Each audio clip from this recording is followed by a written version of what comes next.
I had an opportunity to have an interview with JoAnn Kolley May 10th, 2012.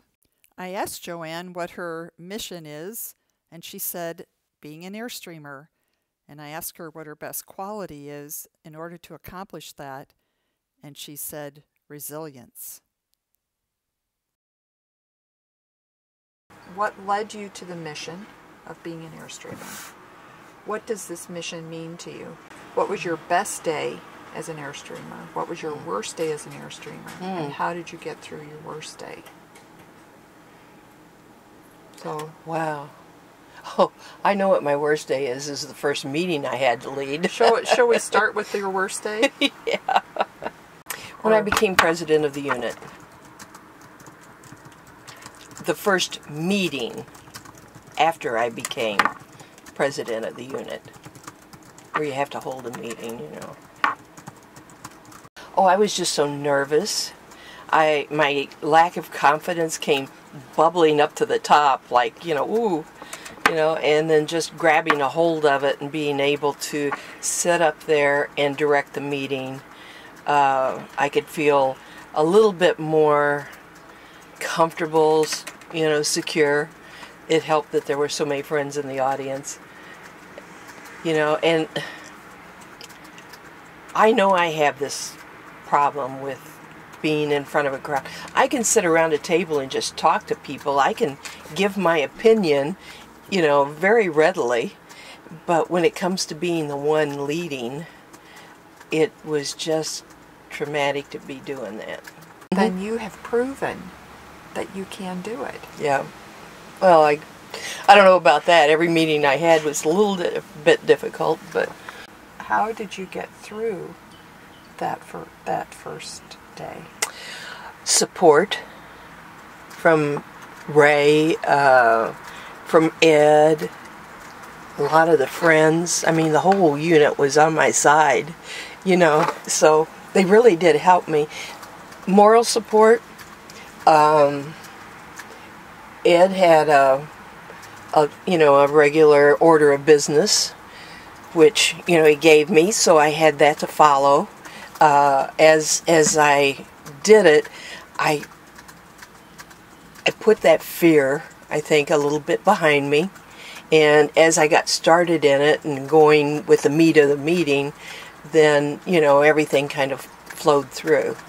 If I'd forget something, someone would just say, we need to cover, and then we'd go right to that, because when I get frustrated like that, I just blank out sometimes, I'm not thinking right, don't think.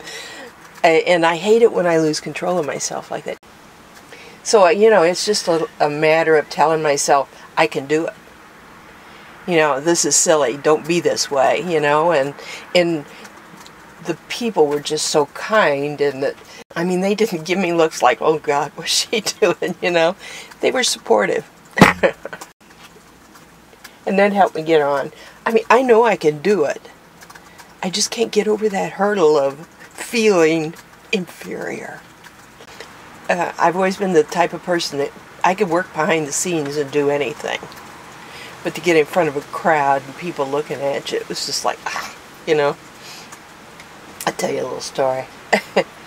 I used to do trade shows, for the company, and I put the whole thing together. I worked with a display house, and we designed what we were going to say. I designed the pictures. I had the representatives that were coming into work, and I did the hotel rooms and all that kind of stuff. And I even worked the booth. I'd, stop people talk, so, and then refer them to the sales rep. Well, it was the National Corn Growers, and we were in Denver, and I knew the guy that oversaw all of the display parts, and he came into me and he says, this was about 10:30 going on 11 o'clock, and he says, the person that's supposed to represent Monsanto at the corn growers meeting is not here. Can you do it? And I looked at him, I went, me with his personality, I went, I can't do it, Rich. He says, oh yeah, you can. He says, all you have to do is sit up on the stage in front of 200 people and you don't have to say anything. I said, okay, I can sit up there and do that. And I talked to the Dow chemical rep, you know, and all that. Well, then, as we're done eating, and they says, now we'll hear a little bit from our Monsanto representative. I went, oh, I walked over there, and I started talking. I couldn't tell you what in the heck I said. When I sat down, I said, Rich, what did I say? And he says, you were great. I thought, oh, heavens for Bitsy, I'd love to have seen that afterwards, you know. But I did it. And, I mean, I was just shaking so bad. I got a D in speech in college. I mean, you know, I just can't get up in front of a group and talk. I just can't. But you do. So what do you attribute? Because I personally have seen you, and I understand what you're saying, and I believe you. But then you get up in front of a crowd and fall apart. But you did the best job at being the leader. I went to those meetings. And what is it that you do in order to do what you say you can't do? You know, I don't know. I just have to tell myself, you got to do it. Everything's okay. These are friends. No one's going to jump on you. It's not life or death. You know, I just have to tell myself stuff like that, you know. And, well, I have to be prepared. But even though I can prepare a whole speech, and all of a sudden it's just like, you know, I can't say it. I've always had that problem from, I don't know whatever ever caused it, how it ever developed, but very insecure, I guess you would say. What would you want to tell someone who had this same struggle, who was just beginning with the same struggle at any age? I don't, you know, relax. Remember who you are and what you know. I was always a good student. I always had very good grades. I was in the college prep classes. It wasn't that I was stupid, I don't believe. But, you know, it was just the lack of confidence in myself. Extreme lack of confidence. And I don't know where that came from, because my parents were very loving, and my family, we had a real close-knit family. I have no idea where that came from. But just a lack of confidence in myself, I guess, is what it is. And so you just have to kind of talk yourself through it. I talk to myself an awful lot. All right, you're not going to be nervous. These are friends. I've got a message to say. I want to say it. And do it. I'm always worried about the other person. I've always been that way. I just always, if I see someone that needs help, I want to help them. What led you to the mission of being an Airstreamer? You know, it was something, my dad,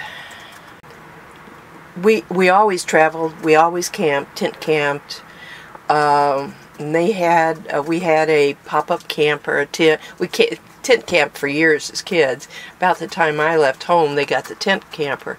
And then when my dad came close to retirement, what he wanted to do, his life's mission was to have an Airstream. And he wanted to travel the country. He retired at 56. He was a pipe fitter, like at the refinery, you know. So what he did, he worked construction or contract work, and he traveled around where they had like oil. They were doing a lot of oil wells, converting dried up oil wells into storage for oil. And so he did the pipe fitting work, and they traveled around and they stayed in the Airstream, and he loved it. He loved Wally Byam. Talked about that trailer all the time, self-contained, beautiful. He was happy.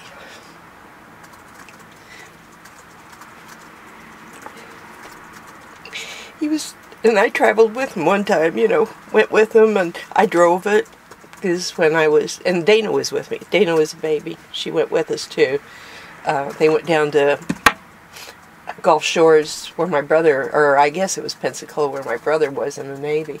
So we went down there and took a trip and visited with him. But anyway, because he worked with asbestos. Yeah. Mesothelioma. He died. Oh no. Yeah. He had those dreams. And then that's what I always wanted to do. I felt like my dad. I was really close to him. And that dream just lived on in me. When we retired, Ray's dad died at 56 too. He had brain cancer. Same year. I mean, same age. They weren't the same age. So when we got married then, that's what our goal was. We just worked and saved money, and he never wanted to camp. Now, that's not Ray's idea. His idea of camping was the Hilton. So I kind of gave up on it. I just kind of figured, okay, I'm not going to convert him, and that's okay. I mean, it's my dream, not his. But just about the time we were working at retiring that year, and I guess it was about a month or 2, 3 months before we did, he says, you know, traveling around in a motorhome wouldn't be bad. And so he didn't have to say anything more to me. I went looking for a motorhome and found one, and it was a used one. It was really nice condition at Thomas's, and we ended up buying it. And I think he's enjoyed it. We had it for about 3 years. It was one that didn't, it was a 30-footer, no slides. It was a small one, you know, but it was a good one to get into. It was a really nice one, just not as much space. And then and it wasn't diesel, it was gas. So that one came along, and he wanted that as much, if not more, than I did, because, you know, it was bigger and it had a diesel engine in it. So anyway, and I knew about WBCCI from Dad, but I really didn't give it much of a thought. We were at Bill Thomas's getting something done, and we met up with Ed Knernshield. He's a great person. I worked for Ed Knernshield as a secretary for a few years at Monsanto. So he's telling us, oh, you got to join the club, and, you know, it's a lot of fun, and we do a lot of things, and caravans. I knew about caravans. I thought, oh, yes. So he was on his way to Dayton, so he gave us the information, and there was going to be a rally in just out of Mount Vernon at a campground. So we went, and we joined that day, you know, we were that weekend, and we were initiated and all that stuff. So we became Airstreamers.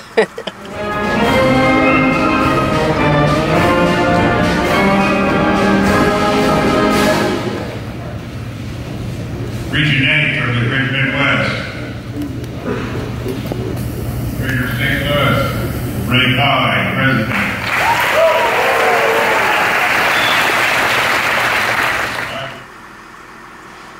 What does this mission of being an Airstreamer mean to you? The mission mean to me, it's a fulfillment of people. I enjoy people. I enjoy people immensely. And I love to talk to them and hear what they have to say, and where they've gone.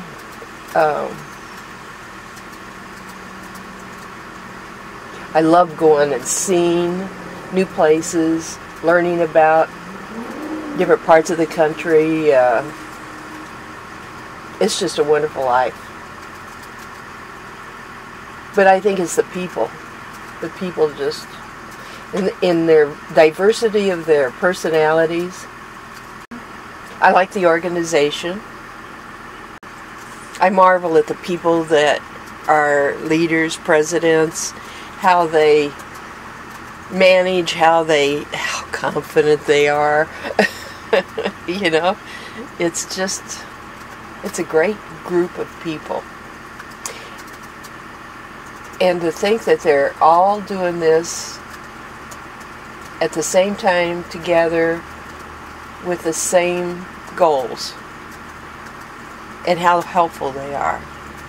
And you see very few people isolated, withdrawn. They're, I think, a very gregarious group of people with common interest.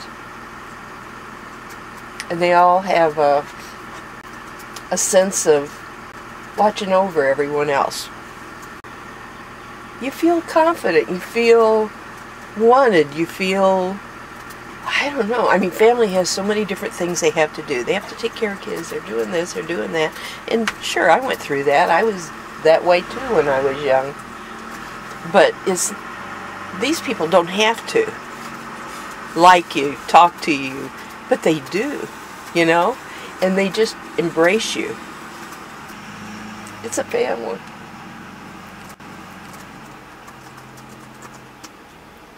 It is a family. What was your best day as a Airstreamer? I've had so many best days, it's hard to pick one out. I guess when I was inaugurated president, that was great. That was great. Yeah. There's been a lot of best days, though. Why is that one of your best? I guess a feeling that it was a challenge that was met and conquered. Maybe that. I don't know. That I was worthy of being president. That they wanted me to be president. I don't know. There's been a lot of good days, best days. It's hard to pick one out. You know what? And sometimes it doesn't have to be a real dramatic thing. Yeah. You know, it is. It's amazing that you can have so many best days. But when you're traveling with your best friends and the sights that you see, the things that you do are just so out of world. I mean, it's like the trip to Alaska. When you go, you're going to love it. Because, I mean, when you're standing there and you're looking out over this huge glacier that just goes on for miles and miles, and the mountains all around, and you're standing there with your best friends looking at all that, it's just, yeah, magnificent. It just shows you that God created the best thing in the world. The world. You know? Oh, I tell you, that one cruise that we took in the Gulf of Alaska, and we were on that boat, and all those orca whales, they were feeding. It was a feeding line frenzy. They line up, and they herd fish in front of them. And we were just going along right in the middle of them. There were about 50 orcas on each side of us. And they were just babies and mamas and all kinds. And we were just part of it. It was just so awe-inspiring. It was just a miracle, you know? We've seen so many of those things on our trips. And when you see them, like Dan and Beth and Ed, I mean, the five of us have a really close relationship. And what can you say? We talked to a lady down in Georgia, just a little itty bitty town, somewhere around where Jimmy Carter lives. And she was asking us about the Airstreams and what we did, and we were telling her, and she says, you know, I've never been out of this county. And she was about 70 years old. Had never been out of the county, not let alone out of the state, but never out of the county. And you talk to young people, and you tell them where you've been. Well, where's that? Well, my gosh, anybody that I don't think kids study or are interested in geography or history anymore, and it just blows my mind because there's just so much out there, and that's our history. You know, we ought to be, I think everybody in the world ought to be camping and go out and just seek and see. I can't wait for you to read this, because you're going to see I'm how wonderful you are.